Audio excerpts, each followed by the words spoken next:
जितने आस्था चैनल पर कथा सुन रहे हो, जितने फेसबुक और यूट्यूब पर सुन रहे हो, बहुत सावधानी से सुनना। 2 बार पशुपति व्रत कर लिए आपने, ये कर लिया आपने, प्रदोष कर लिया आपने, सोमवार कर लिया आपने, सारे अनुष्ठान कर लिए, बहुत सारे उपाय भी करे, तो से बहुत ध्यान दीजिएगा महाराज। अगर मालूम पड़े शरीर में कोई रोग बहुत ज्यादा घेर रहा है, तकलीफ दे रहा है, बहुत कष्ट प्रदान कर रहा है, तो महाराज उसके लिए भी वर्णन किया गया।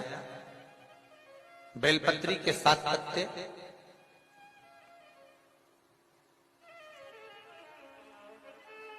बेलपत्री के 7 पत्ते बेलपत्र के पेड़ के नीचे रखकर उस पर 7 बार माता कात्यायनी और शिव का नाम लेकर हल्दी चढ़ा दीजिए। वैसे तो स्कंद पुराण कहती है कि हल्दी की गांठ चढ़ाई जाए। क्या चढ़ाते हैं? जम के बोलो, हल्दी की गांठ चढ़ाई जाती है, परंतु हल्दी की गांठ ना मिले तो हल्दी ही चढ़ा। 7 टुकड़े या 7 बार 7 बेलपत्र पर बेलपत्र के पेड़ के नीचे कात्यायनी माता का नाम और शंकर जी का नाम लेकर हल्दी चढ़ा दी जाए। उसी हल्दी को कुछ समय के बाद एक पात्र में जड़ा लिया जाए, बेलपत्र के पेड़ के नीचे ही शिव का नाम लेकर छोड़ दिया जाए। कात्यायनी और शंकर का, महेश का, भगवान शिव का नाम लेकर आकर उस हल्दी को, जिस भोजन को आप प्रयोग कर रहे हैं, खा रहे हैं, दूध पी रहे हैं, चाय पी रहे हैं या कोई सामग्री ग्रहण कर रहे हैं, उसमें मात्र तिल उस हल्दी का। मंदिर में घंटी क्यों बजाई जाती है? घंटाल क्यों बजाया जाता है? ताली क्यों बजाई जाती है मंदिर के अंदर? कारण क्या है? शंकर के मंदिर में घंटी क्यों बजाई जाती है? शंकर के मंदिर में उस घंटी को क्यों बजाया जाता है? ताली का नाद क्यों करा जाता है? शिव मंदिर में किस लिए करा जाता है? तो लिंग पुराण कहती है कि मंदिर के अंदर या घर के अंदर आप गरुण घंटी जब बजाते हो, घंटी का नाद जब करते हो, तो शिव महापुराण की कथा और लिंग पुराण की कथा, विष्णु पुराण की कथा कहती है मात्र घंटी का नाद कर देने से जितने भूमि पर तीर्थ हैं, जितने साधक साधना कर रहे होते हैं, जितने तपी तप कर रहे होते हैं, जितनी पवित्र नारी स्त्री पतिव्रता धर्म का पालन कर रही होती है, जितने दान पुण्य स्मरण हो रहे होते हैं, उस समय पर जिस समय तुमने घंटी बजाई है, उस पल वो सारे पुण्य घंटी का नाद करते से तुम्हारे खाते में आ जाते हैं, मात्र घंटी का नाद कर देने। शंकर जी के मंदिर में जाकर ताली का नाद किया जाता है। ताली का नाद शिव मंदिर में क्यों बजाई जाती है? उसका कारण, उस मंदिर में जितने बैठे होंगे, जो भजन कर रहा, तप कर रहा, साधना कर रहा, अभिषेक कर रहा, पूजन कर रहा, 3 बार ताली बजाने से उनका सारा का पुण्य हमारे खाते में 1 सेकंड में आ गया। और हमें लगता है हम शंकर को रिझा रहे हैं। शंकर को रिझाया, शिव ने तुरंत दे दिया। घर में गरुण घंटी का नाद करना, इसलिए बच्चों को खेलने के लिए घंटी नहीं दी जाती। गरुण घंटी कोई खेलने के लिए नहीं देता। खिलौने दे देंगे, दूसरा सामान दे देंगे, पर गरुण घंटी नहीं देंगे। क्यों नहीं देते?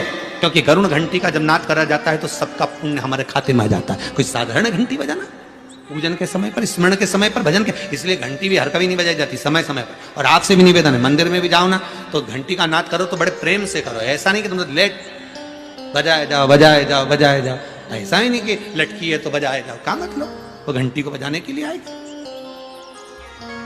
नहीं, उसका एक समय, उसका एक संबोधन, उसका एक आनंद। कई मंदिरों में मंदिर का पट बंद हो जाता है, दरवाजा बंद हो जाता है, तो भी लोग घंटी बजा देते हैं। दोष दोष भगवान अगर मंदिर में सो रहे हैं, लिखा हुआ है मंदिर के खुलने का समय इतनी बजे से इतनी बजे तक, मंदिर बंद है तो घंटी नहीं बजना चाहिए। जिस जगह पर ब्राह्मण विद्वान हैं, साधक हैं, संत हैं, साधु हैं, मंदिर अगर बंद होता है तो उसके साथ में घंटी के नीचे के भाग को रस्सी से ऊपर बांध दिया जाता है जिससे बजे ना। क्यों? कहते हैं अगर भगवान अगर विश्राम कर रहे हैं, सो रहे हैं, निंद्रावश हैं या पट बंद है, उस समय पट बंद का समय है और घंटी का अगर नाद हो जाए तो कहते हैं 11 ब्राह्मण के भूखे रहने का दोष लग जाता है जीव को, मात्र घंटी बजा देने पर, अगर भगवान विश्राम कर रहे हैं।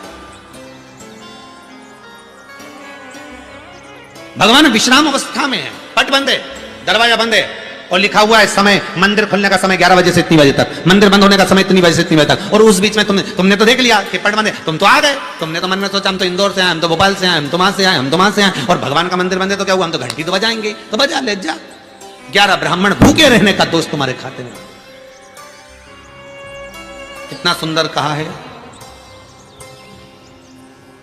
शंकर भगवान को बेलपत्र चढ़ी हुई वापिस चढ़ सकती है, पर किसी भी देवता पर कोई फूल पुष्प आपने चढ़ाया, कोई पुष्प आपने चढ़ाया, ठंड का समय है या बारिश का समय है, पुष्प जो चढ़ाया हो सकता है कि मुरझाया नहीं हो। होता है ना ऐसा कभी कभी कि पुष्प मुरझाया नहीं हो, या उसमें ताजगी हो, सुंदर दिख रहा हो, बहुत अच्छा हो, और वो पुष्प चढ़ा हुआ तुमने अगर एक बार उठा लिया, उतर गया, उतरने के बाद फूल कितना भी सुंदर हो, फूल कितना भी ताजा दिखे, पर वो देवता को समर्पित नहीं हो सकता। जिस दिए में बाती लगी हुई है, बाती पूरी जल चुकी है, उसकी राख या उसका काला थोड़ा सा भाग दिए के अंदर रखा है, और आपने दूसरी बाती रखकर उसको जला दिया, तो वो जलाया गया जो भाग है लक्ष्मी को क्षीण कर देता है। 15 दिन तक व्यापार ठीक नहीं चल सकता। एक बार प्रैक्टिकल करके देखो। श्री शिवाय नमस्तुभ्यम, सब बोलिए एक बार जमकर, श्री शिवाय नमस्तुभ्यम। प्रैक्टिकल जरूर करना, कहीं सियोर वाला महाराज झूठ तो नहीं बोल रहा। शास्त्रों की बातें हमारे जीवन में हमें सुख प्रदान करें, इसलिए इस भाव का आनंद करते हुए आज की कथा को विराम देते हैं।